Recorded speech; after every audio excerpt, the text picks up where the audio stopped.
Yo, what's up? At syempre, nanonood pa rin kayo ng Aklas TV. Yes, at available na nga pala ang bago natin shirt ha. PM lang ha, ilalabas ngayong September ha. Aklas, Team na Kalawakan. Yes, what's up? At ngayong araw, tatalakayin natin ang bagong track ni Kid Rabis. Yes, maraming nagre-request nito. Kaya hindi na natin papatagalin pa mga repa. Yes, pakinggan na natin. Yes, what's up man? Whoop, whoop.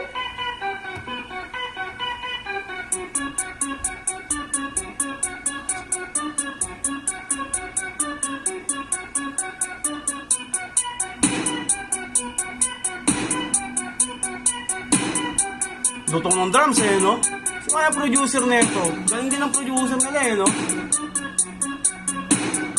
Last 2 weeks pa pala to Apat lang kayo, di ba sabi ko sampa? Sa Sige Kohol to. Pumikat, anak kayo na puking laspag.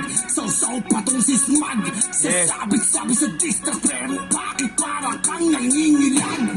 Sorry ka na diba, ano tayo ay nakita? At sabi mo kaya ka natira kasi bata ka pa. At nagdam mo pa na napag-utusan ka lang noon. Kaya sino ang nag-uutos sa'yo ngayon? Alam ko na walang iba, di ba si Benson?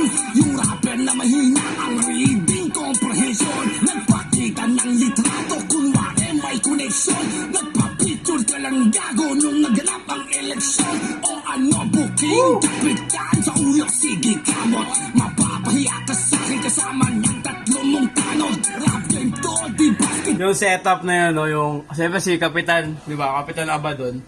Tapos, siyempre Kapitan. So, di ba 4 sila sa Sige Kohol? So, tinawag niyang tanod yung 3.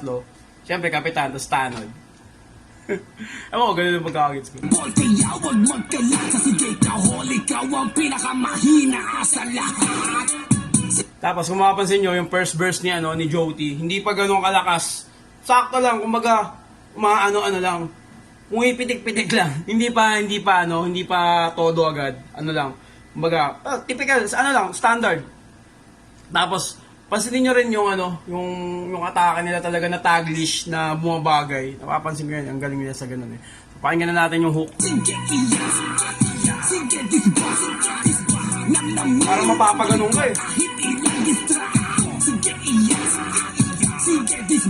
Step eh. Lakas ko is. Kumbaga, iba yung lakas niya eh. Iba yung lakas niya kasi iba yung vibe ni Kid Rabis eh. Katulad nga nung sinabi ko sa lumang video ko na isa pa na iba yung Kid Rabis, mas trip ko siya. Iba yung dating nung pag pinapakinggan mo siya, iba yung parang wala sa panahon na ito. Oh, sige. Pakinggan na natin yung second verse. Sa susunod na rapper dapat ay proud ka. Kasi sa sino to? Pinakamahina, ikaw ang pangalawa.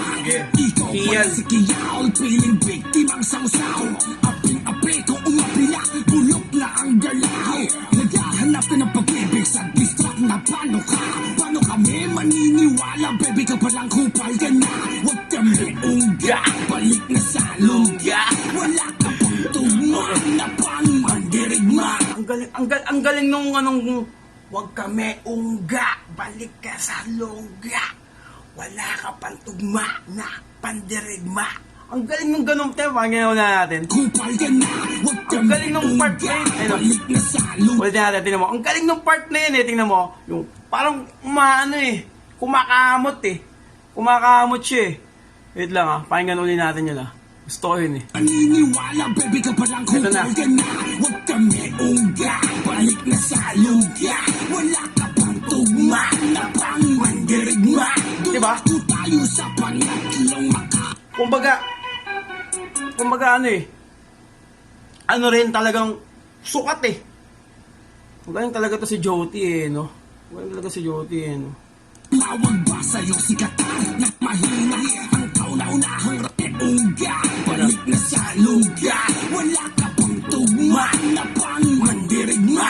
Dumako tayo sa pangatlong makaatang mahina. Ang kauna-unahang rapper na inimbita ng mga bansa. Tumawag ba sa'yo si Katar? Nag-email sa'yo si Kosa to. Nag-chat ba sa'yo si Bahrain? Bansa talaga ang nag-inquire. Pero welcome back kahit Inabot ka Ayun, pa ng 10 years. Taglish nila bagay sa kanila. Sa iyo si G-Skills, ang pagkatao mo't ugali. Sa ere nagtatagpo, kaya laging nagmamataas at madalas buhat bangko. Puro na lang pagmamalaki, di ba Mr. Dressing Costume? Nalaos na tape at CD, wala ka pa rin algo kung city door. Kulit nito ni Joti, yung reference si Joti, no? Nalaos na yung tape at CD, no? May ano kasi, may tape kasi to si Joti. Nakaabutan niya yun, nakapag-release siya nun, tol, eh. O ano ka rin talaga to. Iba yung hugot talaga ni Joti. O ano talaga to. Kumbaga, luma talaga siya, tol. Hindi talaga, alam mo, mahirap siya talaga na, mahirap na rin talaga siya ma-appreciate sa panahon ngayon. Iba na rin kasi yung panlasa ng tao sa ngayon. Pero, syempre, may mga makaka-appreciate pa rin naman sa kung paano gumawa si Joti ng kanta. Kumbaga, kung paano niya i-execute sa kasalukuyan yung estilo niya, yung style niya, 'di ba?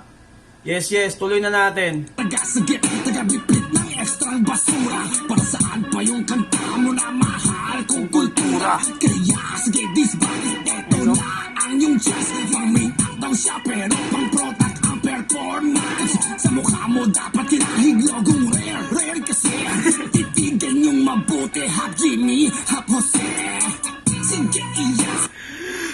Alam mo yun, bakit alam mo yun, may mga nagharap ng Taglish Baduy eh. Alam mo yun, si Joti nadadala niya no, kung paano niya dinideliver kung paano niya binibigkas no. Magaling.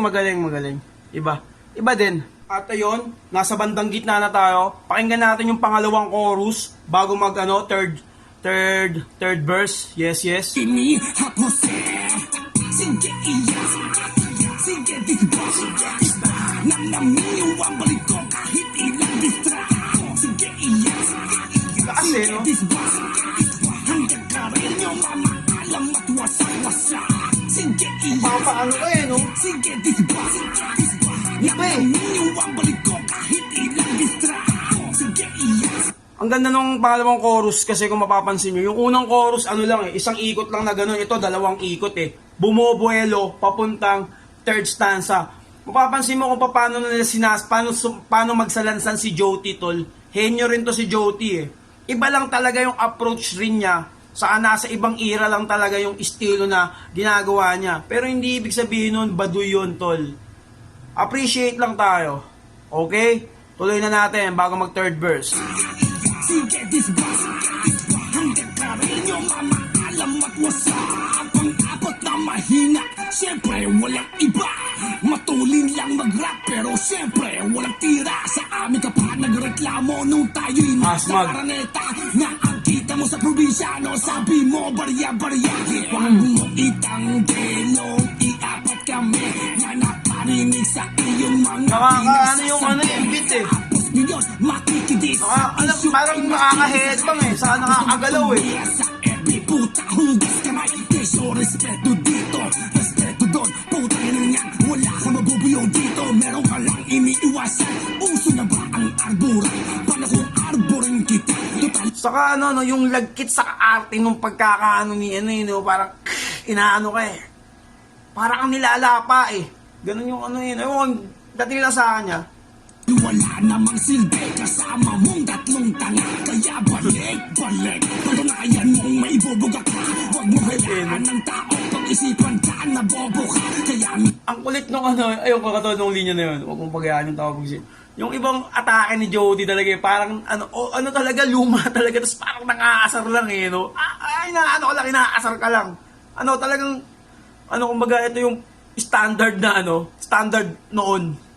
Pero yun nga, nadala niya pa rin sa kasalukuyang panahon at the same time, kumbaga, hindi naman yung baduy hindi naman porket luma baduy Hindi naman lahat, siguro may mga baduy rin talaga. Pero ito, maganda kasi niya, maganda pagkakagawa niya pagkakalikha o pagkakahulma.